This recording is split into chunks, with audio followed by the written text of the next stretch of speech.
Hola amigas y amigos, buenos días, buenas tardes, buenas noches a todas mis suscriptoras y suscriptores que os encontráis reunidos a lo largo y a lo ancho de este mundo.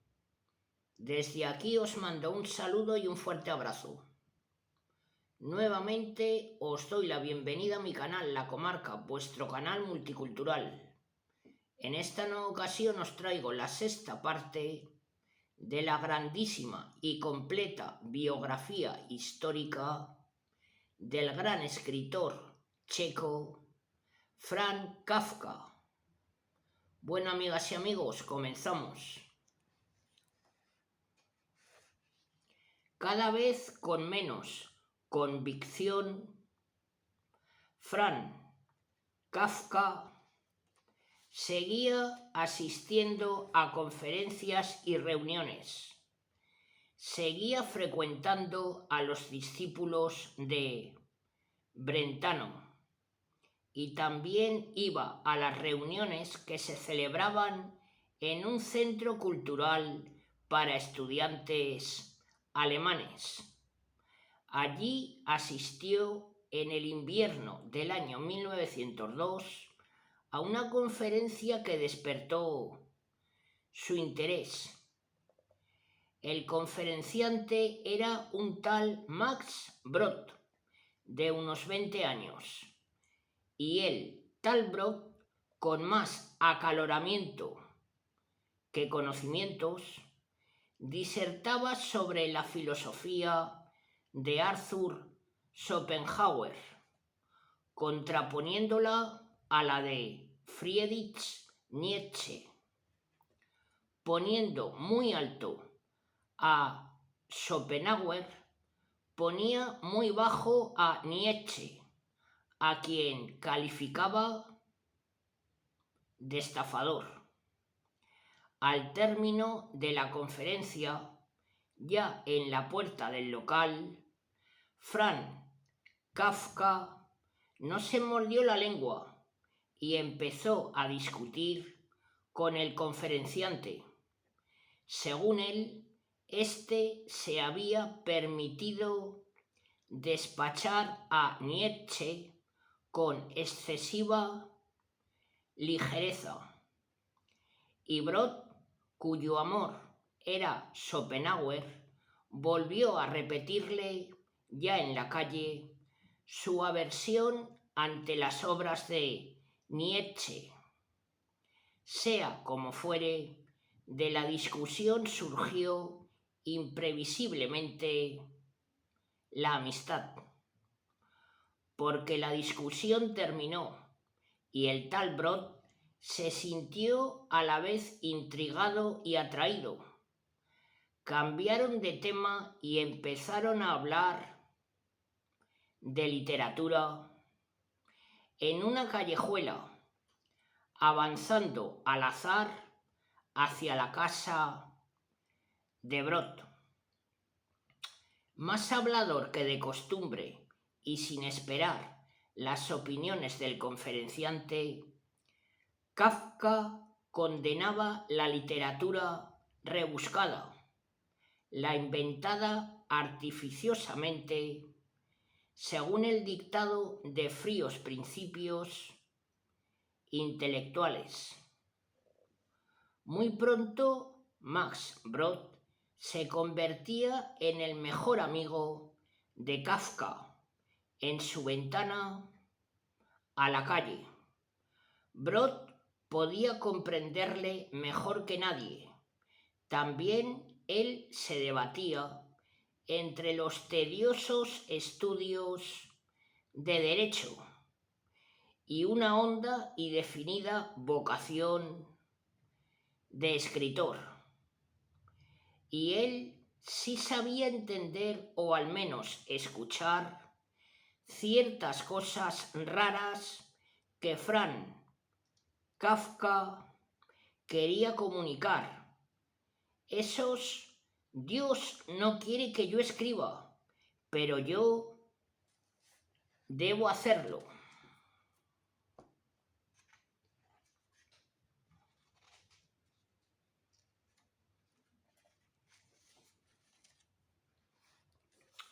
La amistad no se hizo fuerte en 24 horas. Frank se encontraba ante un personaje que, vistas las cosas con atención, era el polo opuesto a su persona. Brillante y hablador, con una firmísima confianza en sí mismo. Brod era ya entonces una de esas personas que dan la impresión de llevarse el mundo por delante. Escribía y lo proclamaba a los cuatro vientos, mostrando sus papeles a quien quiera que se cruzara por su camino. Físicamente fuerte, tenaz, bien dispuesto para todo. Max Brod se encontraba por su parte ante un joven que en público trataba de pasar desapercibido y que producía cierta impresión de fragilidad. Debió sorprenderle mucho, como a nosotros, la extraña y paradójica personalidad de Franz Kafka, porque ya a sus 20 años tal personalidad era extrañísima, digámoslo de una vez. Sus ojos miraban con tristeza, cierto, pero cuando Brod llegaba a la conclusión de que su nuevo amigo era triste de pies a cabeza, justo entonces esa mirada se encendía con una llamarada de buen humor, o llameaba de afecto o de ironía. Y así con todo, porque cuando Brod concluía que a Kafka el mundo le importaba poco, ese mismo Kafka mostraba apasionado interés por un libro de Dostoyevski o por la posibilidad de marcharse de la ciudad de Praga. Kafka, el desconcertante. Bueno, amigas y amigos, continuamos. Lógicamente, al señor Kafka no se le escapaba el hecho de que su hijo, aparte de las horas de clase en la facultad, se pasaba muchísimo tiempo leyendo o dando vueltas por ahí. Y lo que al principio fue sospecha se transformó en certeza. Concluyó que su hijo perdía el tiempo de la manera más lamentable y mucho le hubiera gustado que lo invirtiese productivamente, ayudándole en la tienda. Toda la familia giraba alrededor de la dichosa mercería, menos ese enigmático joven que ya pasaba de los 20 años. ¿Por qué no les echaba una mano? ¿Acaso era un inútil? Franz Kafka se las arreglaba para eludir a su padre. ¿Ayudar en la tienda? Esto no se le puede pedir a nuestro señor hijo, decía o martilleaba irónicamente Hermann Kafka. Su señor hijo, en efecto, no quería saber nada de la tienda y utilizaba el tiempo a su manera.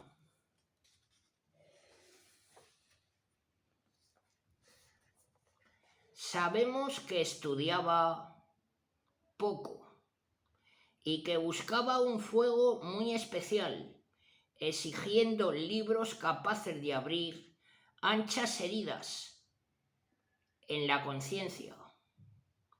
Ante todo, Brod le presentó a sus amigos, le presentó a aquel Oscar Baum, que había perdido la vista en una pelea con los niños de la escuela alemana del mercado de la carne. Encerrado en su oscuridad, Baum escribía poemas y Kafka encontró en él un buen amigo. Y resultó que Max también era amigo de Ewald Felix Privan, viejo conocido del Palacio Kinski, que también estudiaba Derecho. Frank se reencontró con Privan, que pertenecía a la aristocracia. Su padre era nada menos que el presidente del Consejo de Administración del Seguro de Accidentes Obreros del Reino de Bohemia y ocupaba múltiples cargos, todos del mismo alto nivel. Ewald, que iba camino de convertirse en brillante abogado, que vestía con máxima elegancia y buen gusto, introdujo a sus amigos en los salones más aristocráticos. Esto le pareció excelente a Hermann Kafka.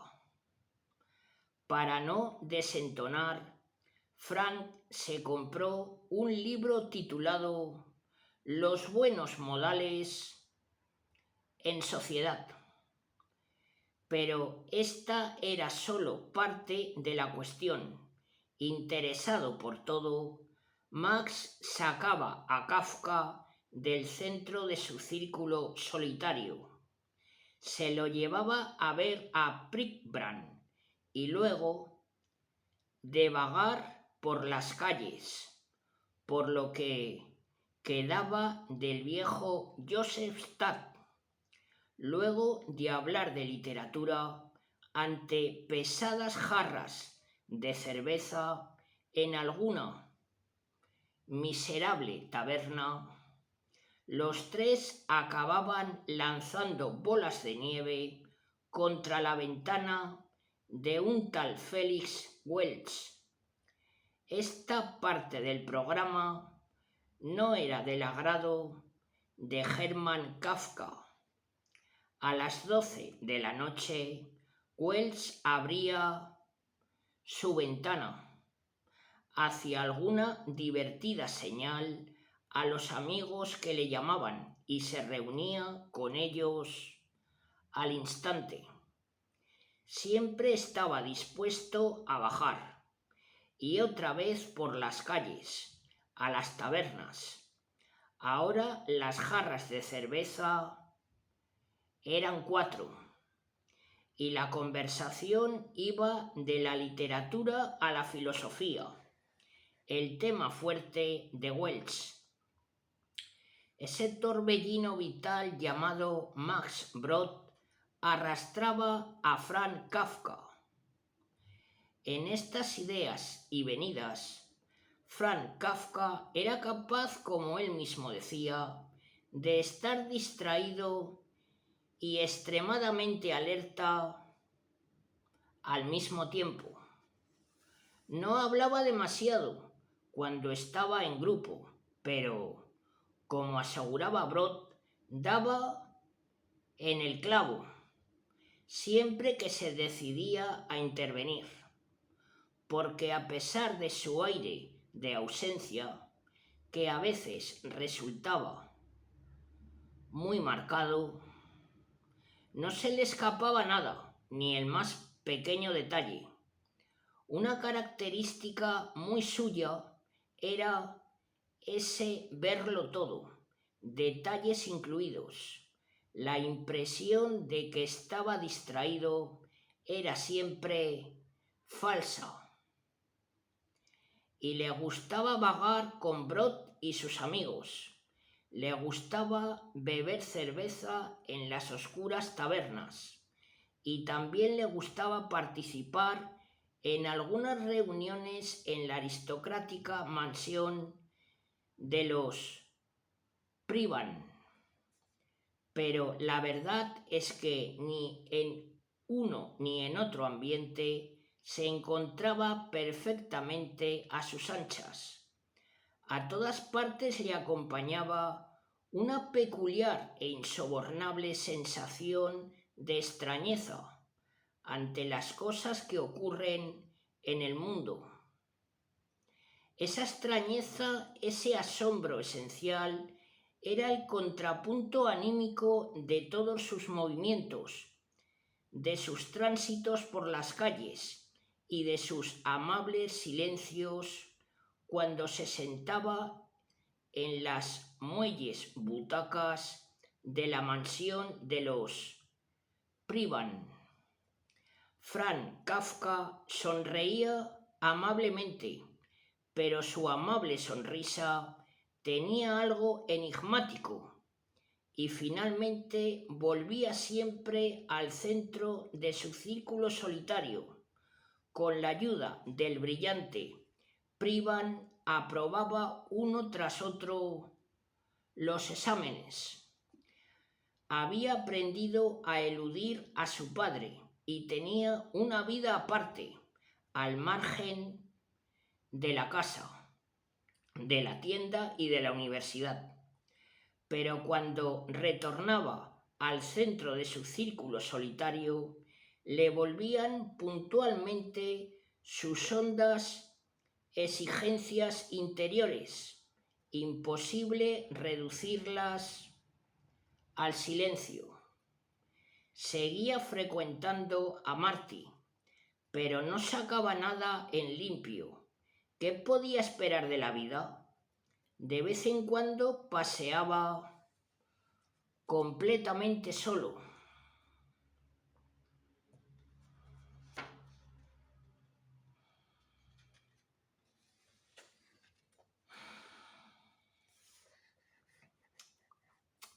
Bueno, amigas y amigos, continuamos. Me senté, nos cuenta, en la ladera del monte Laurenzi, bastante triste. Examinaba mis deseos para la vida.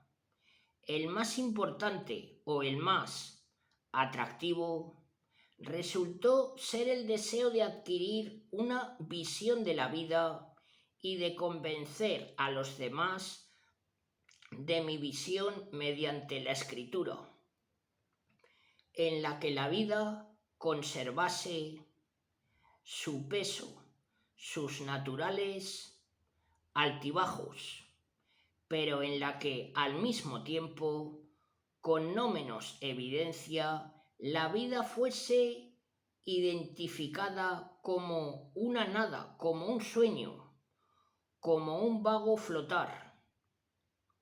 En realidad él ya tenía allí, en la solitaria ladera del Laurenzi, su visión de que la vida es una nada, como un sueño, como un vago flotar. Acababa de vislumbrar su visión de la vida y de allí en adelante le tocaba desarrollarla y comunicarla. Ni falta hace decir que una tal visión de la vida, y más todavía si se la desarrolla, abre anchas heridas en la conciencia.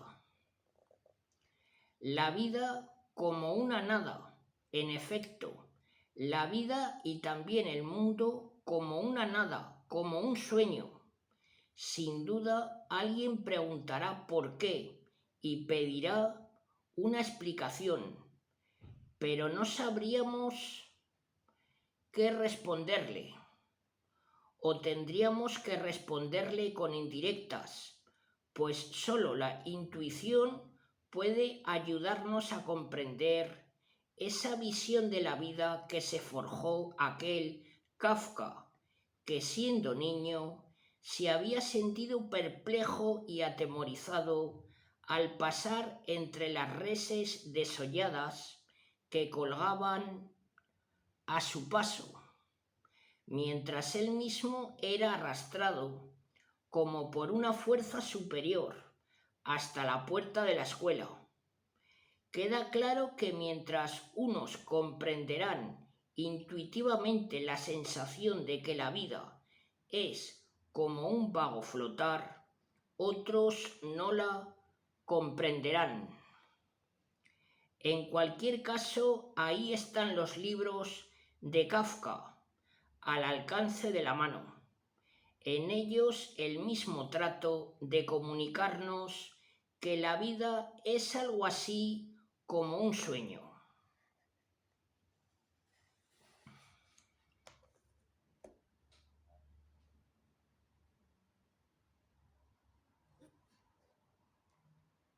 Bueno, amigas y amigos, continuamos. Pero volvamos ahora al monte Laurenzi. No lo hemos dicho todo.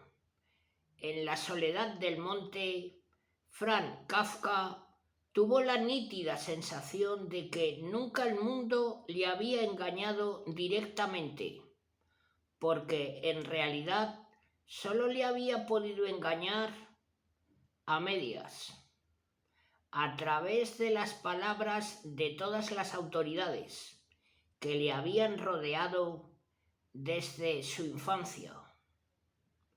El mundo, una pura apariencia tejida y elaborada por las autoridades.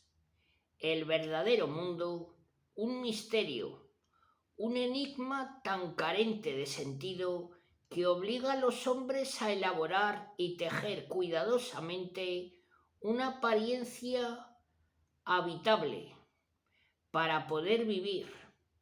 Pero el Franz Kafka desarraigado de nacimiento,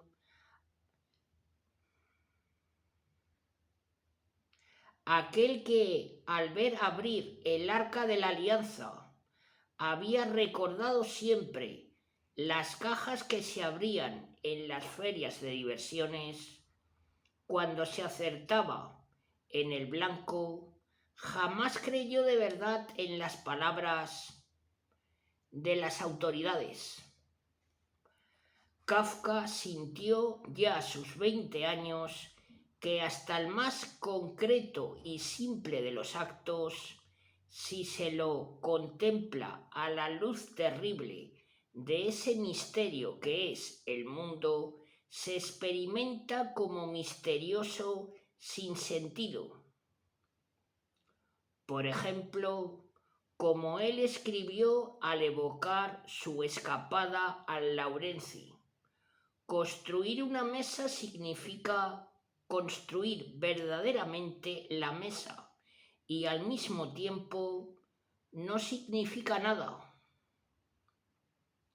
Con lo que construir una mesa se convierte en algo aún más atrevido, aún más decisivo, aún más verdadero y, así lo parece, aún más demente. Aclaremos, más verdadero, a condición de que el constructor sea consciente del carácter absolutamente misterioso en que se incluye la mesa sobre la que martilla el último clavo. Más demente, porque ese carácter misterioso del mundo hace que todos los actos que en él se realizan sean, en última instancia, absurdos. Porque la mesa, ¿para qué? Claro que a cierto nivel no es absurdo hacer una mesa. Es necesaria, por ejemplo, para escribir. Pero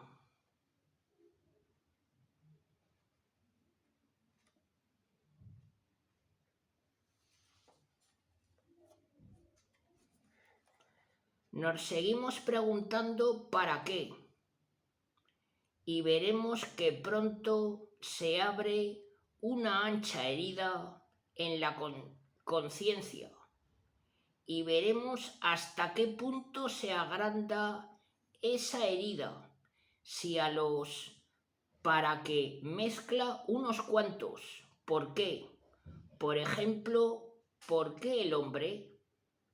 Estos juegos de apariencia inocente acaban produciendo vértigo, un vértigo que bien conocía Franz Kafka. En ese vértigo, hombre y mesa empiezan a flotar. En un universo misterioso, todo se vuelve irreal, porque el hombre que se creía sólidamente presente se ve invadido por el misterio de la vida y del universo. Y si hasta una mesa se contagia de irrealidad, ¿hasta qué punto no podrán resultar demenciales las costumbres sociales? ¿Las convicciones de los hombres? Esos buenos modales en sociedad que tanto contribuyen a conformar las santas apariencias de la vida. Kafka, desde luego, no creía en tales santas apariencias. Él era persona desarraigada, educada en la extrañeza, en el recelo frente a todo lo establecido y habitualmente reconocido como normal.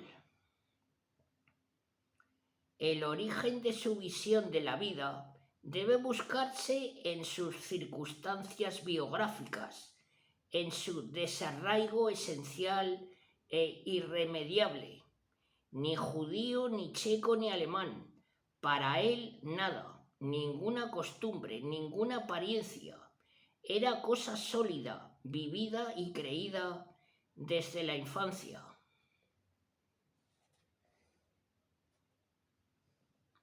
Si alguien busca influencias exteriores en la génesis de esta visión del mundo, debe recordar que Kafka conoció la figura y las ideas de Schopenhauer, el autor de El mundo como voluntad y representación, proclamándose legítimo continuador de Kant.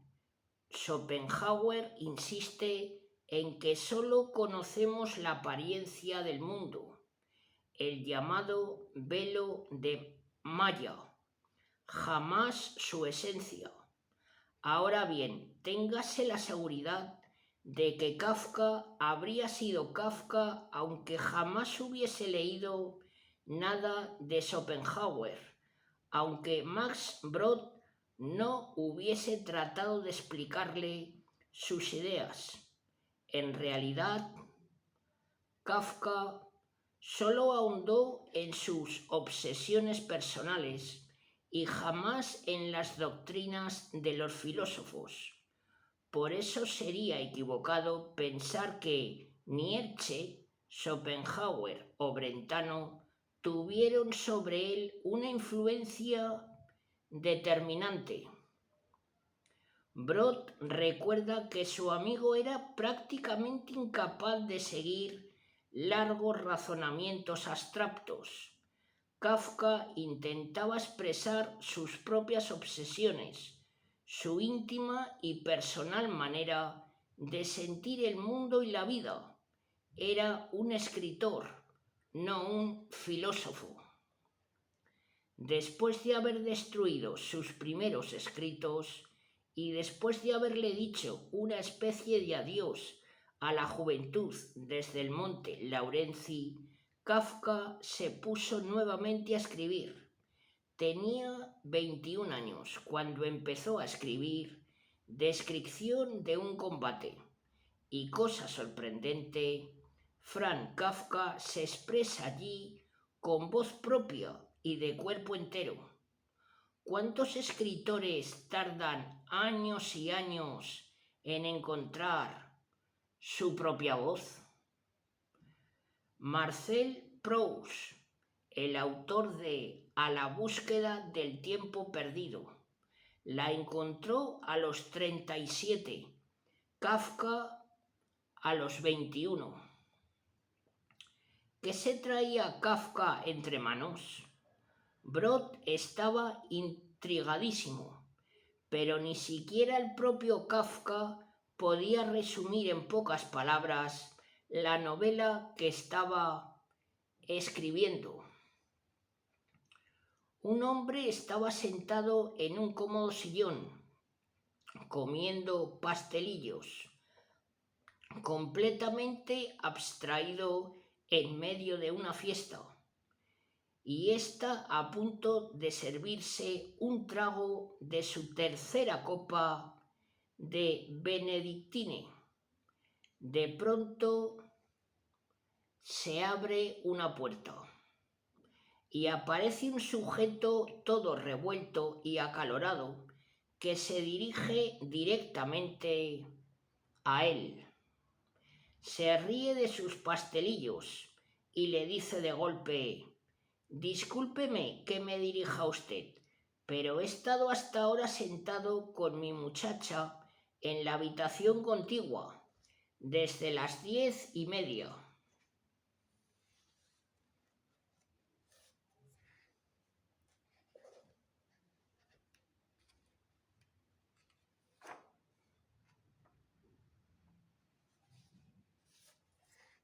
Esta sí que ha sido una noche, compañero.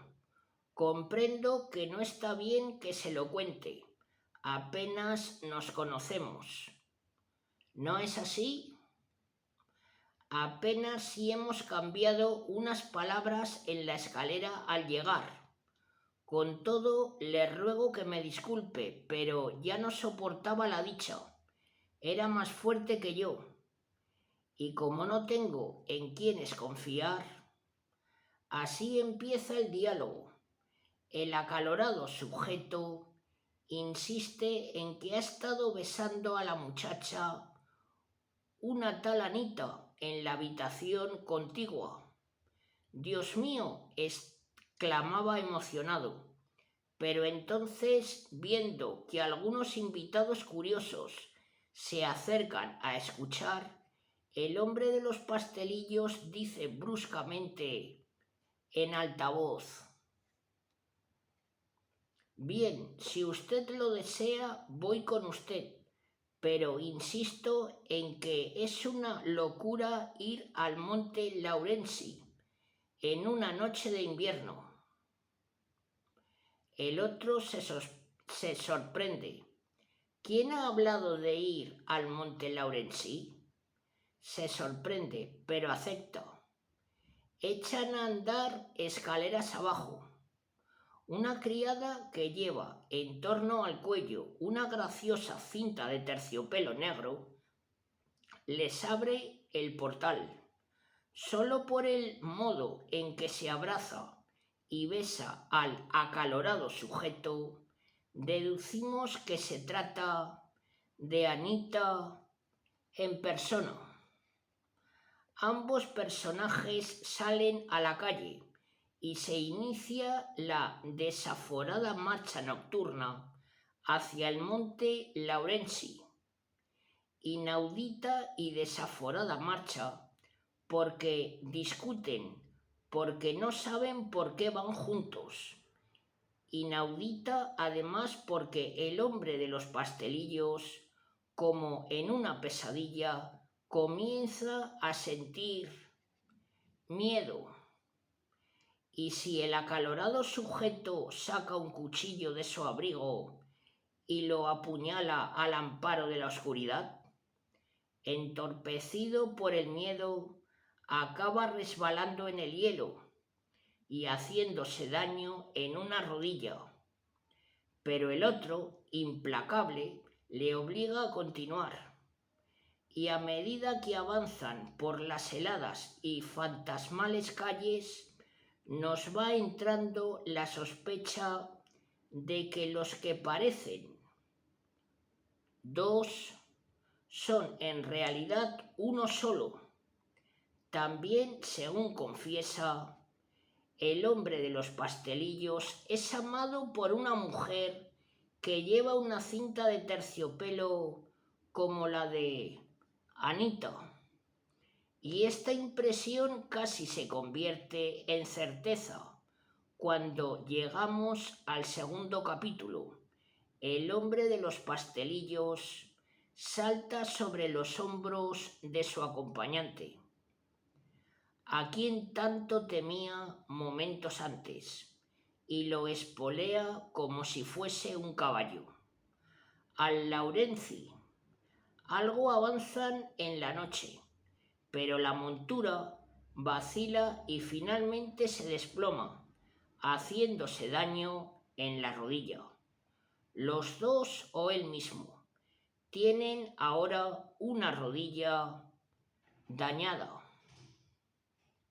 No podemos detenernos a meditar porque, como en un sueño, aparece de pronto un gordo imponente transportado en un palanquín por varios sirvientes, y de pronto también, con palanquín y todo, el gordo cae al río.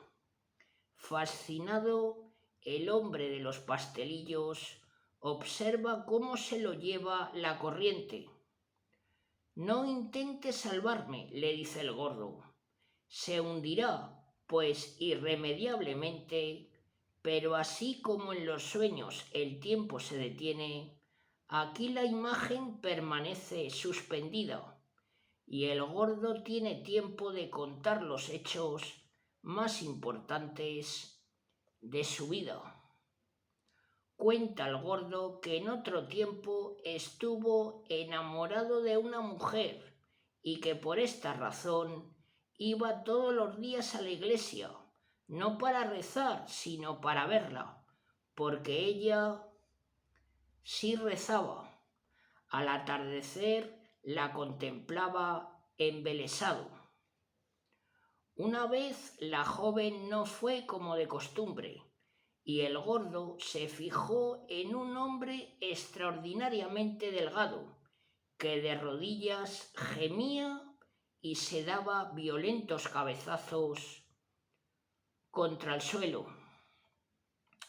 Todos interrumpían sus oraciones por culpa de los cabezazos, volviéndose para mirar al orante, que aprovechaba el momento para levantar la vista, como si quisiese comprobar que todos estaban pendientes de él.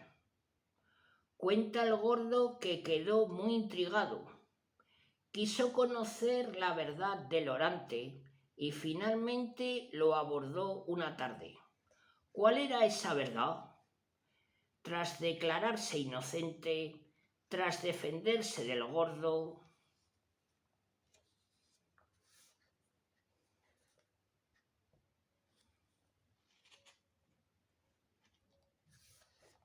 el orante exclamó: «¿Qué días estoy pasando?». Sin más, se puso después a contar que había estado en una reunión. Extraña reunión debió ser, y sospechosa. En un amplio salón había hombres bebiendo vino, acompañados por atractivas y muy pintadas señoritas. No faltaba un piano. El orante hablaba con una señorita. «Porque la verdad es demasiado pesada para usted, señor», le decía ella. «Mire qué aspecto tiene. ¿Está usted recortado a todo lo largo en papel de seda? Por eso sería injusto tomar demasiado en serio sus posturas o sus opiniones, porque usted no tiene más remedio que doblarse según la corriente de aire que hay en la habitación». «No comprendo», respondió el orante.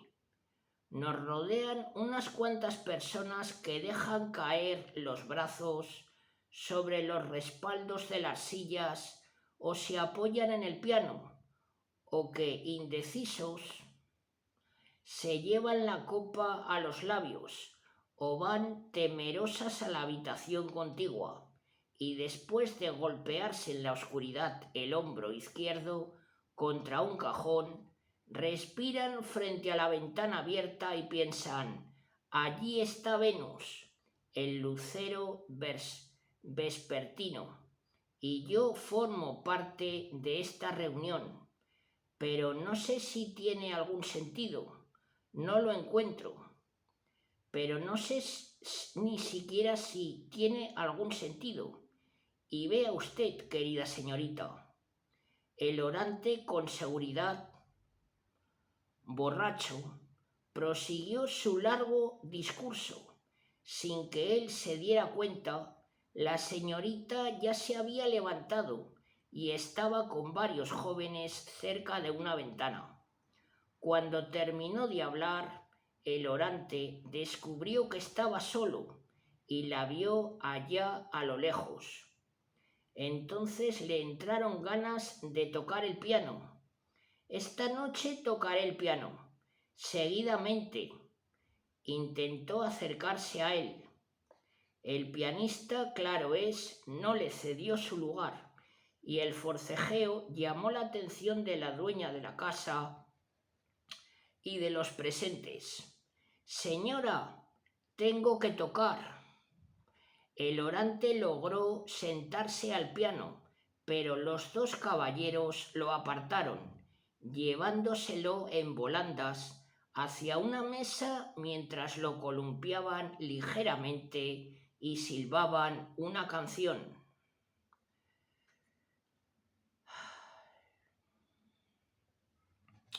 Bueno, amigos y amigas, hasta aquí esta sexta parte de la grandísima y completa biografía histórica del gran escritor checo Franz Kafka. Puede que a muchos de vosotros o vosotras se os esté haciendo demasiada larga esta biografía, amigas y amigos, y os pido perdón por ello. Pero prácticamente pues estoy abarcando pues toda su vida.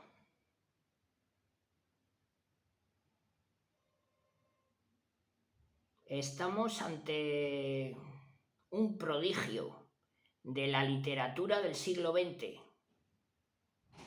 y como tal pues merece que haga una biografía lo más extensa posible.